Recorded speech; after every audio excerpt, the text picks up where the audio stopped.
ECT 2000 was designed to follow and locate short and open circuits without unnecessarily removing molding, panels, and carpet just to expose the circuit.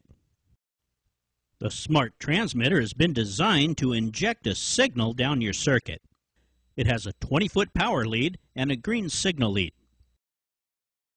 It also has an open circuit indicator, short grounded circuit indicator, a tone on-off button, and a speaker. In the accessories, you have a blade probe. It's great for fuse terminals and relay terminals. We also have bulb adapters, the wedge-type bulb, and the double terminal, such as the 1157 bulb sockets. And the single-terminal bayonet-style adapter. Bulb adapters are great for connecting the signal to the bulb side of the circuit. A wire-piercing probe, and the back probe. We also have the alligator clip and the universal wire that allows you to solder on any kind of connector you could possibly use. The smart receiver picks up the transmitted signal that the transmitter is sending down the circuit. It picks it up by holding the open and short pickup parallel to your wire. It has a power sensitivity lock button. It has a speaker. It has a direction to short indicators which show you the direction to the short or ground. It has an open circuit indicator which illuminates when the receiver is detecting an open circuit signal. It also has a wire harness probe. It allows you to get into a wire harness that may have a signal that's shielded deep down inside of it. To turn on the receiver, just press the power sensitivity lock button.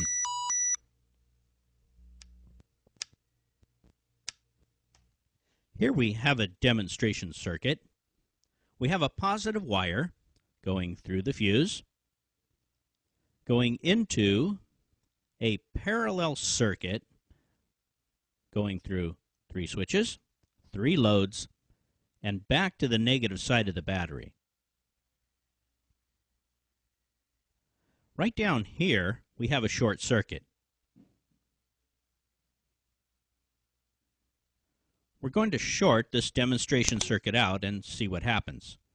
The first indication of a short circuit is the fact that the circuit doesn't work. To begin looking for the problem, you start at the fuse box itself.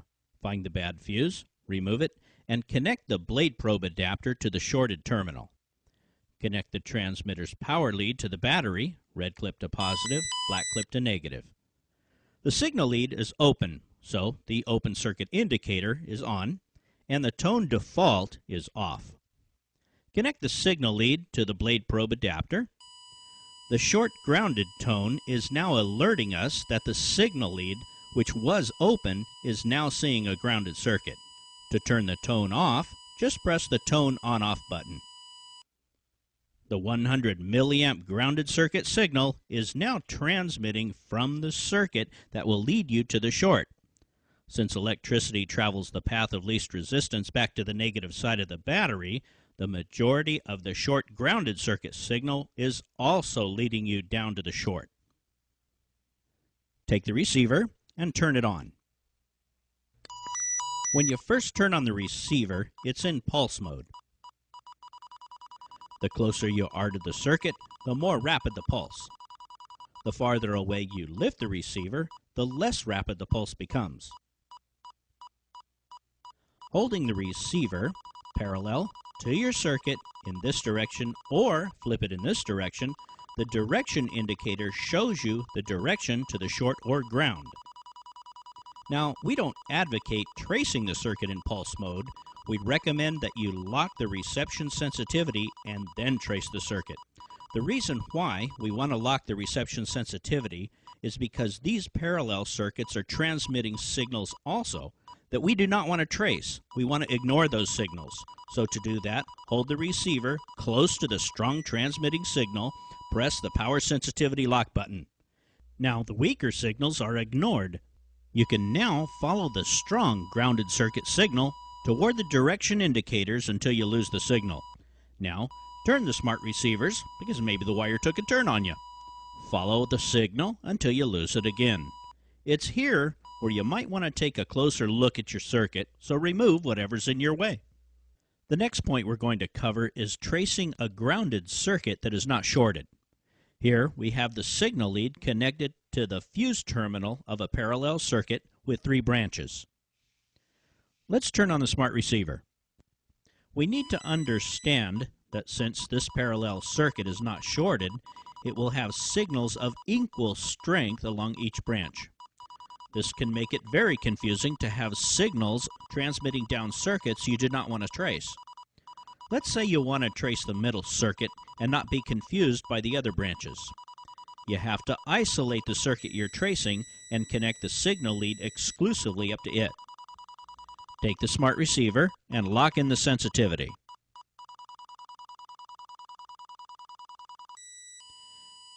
The other branches are now free of signals, allowing you to stay on your circuit.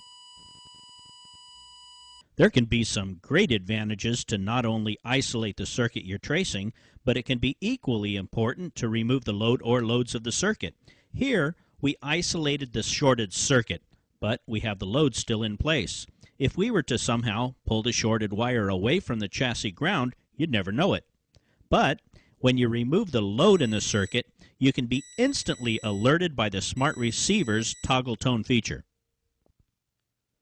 A common occurrence inside a wire harness is that you have a positive wire that flows one way through a load and then back the other way through a ground wire. If you have a short circuit inside the wire harness, as we have in this example circuit here, they can cancel each other, and the signal strength is considerably reduced to the point where you lose the signal. A simple trick here is to pull each wire out of the harness just enough to separate it from the others so that you can detect the signal. As you hold the wires away from the other wires, the signal canceling effect is removed, and the signal strength will increase in that portion of each individual wire.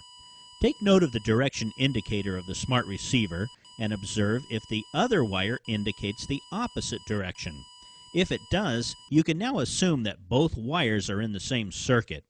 Trace both wires as a pair along the harness until you find the problem. Let's look at this new circuit scenario. We disconnected all grounds at the end of our circuit. The middle switch is open to represent a break in the circuit that we need to find. We're injecting the open circuit signal into the main circuit that feeds all these open branches. Let's turn on the receiver and hold it over our problem circuit about 3 inches away and lock the reception sensitivity. As you can see, the problem here is that we're receiving signals from all 3 branches. Remember the main rule. You have to isolate the circuit you want to trace away from the other branches. Let's separate our circuit away from the other branches and connect the signal lead exclusively up to the circuit we want to trace. Now that our circuit is isolated, we no longer have misleading signals from the other circuits. We can now concentrate on our problem circuit. Follow the open circuit signal until you lose the signal. We're going to close this switch now. Now continue to trace the open circuit signal to find out why it's still open. Here it is. Now let's go ahead and plug in the end of the wire. Now suddenly we're receiving a tone from the smart transmitter. This tells us that our circuit has now made contact with ground. To toggle the tone off, just press the tone on-off button. When tracing open circuit signals inside the vehicle, there's a few things you need to know. First, the open circuit signal will transmit through non-conductive material, such as dry carpet, plastic panels, and this piece of wood. But the open circuit signal is easily shielded by conductive material, such as wet carpet and metal. When you're working on a vehicle and you come across a conductive shield, check to see if the circuit passes through it and has an exit point. If you find that the open circuit signal has an exit point, you can continue on.